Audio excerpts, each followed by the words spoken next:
Kepolisian daerah Sumatera Utara mengungkap motif pembunuhan satu keluarga di Medan setelah menangkap Andi Lala, tersangka perencana dan pelaku pembunuhan tersebut. Menurut polisi, berdasarkan keterangan Andi Lala, perampok dan pembunuhan terencana itu dilatar belakangi dendam.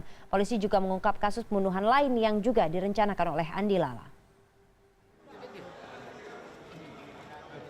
Setelah menangkap dan memeriksa Andi Lala, tersangka perencana dan pelaku pembunuhan satu keluarga di Mabar, Medan, Kepolisian Daerah Sumatera Utara mengungkap motif pembunuhan 5 orang tersebut. Berdasarkan pengakuan Andi Lala, perampokan dan pembunuhan terencana itu dilatar belakangi dendam. Andi Lala sakit hati karena korban Rianto tak kunjung mengembalikan uang miliknya senilai 5 juta rupiah. Menurut Andi Lala, uang tersebut diserahkan kepada korban untuk membeli narkoba jenis sabu-sabu.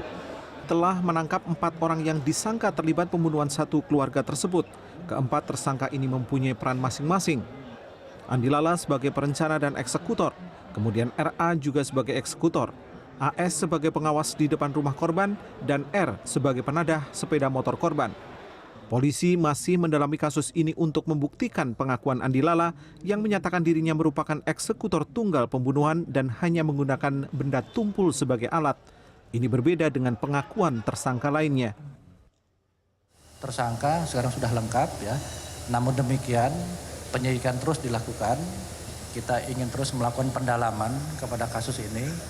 Siapa saja pihak-pihak yang terlibat dalam kasus ini, dalam kasus seri yang kedua, pembunuhan berencana seri kedua ini, karena ada beberapa indikasi-indikasi yang masih dipertanyakan, masih menjadi pertanyaan penyidik.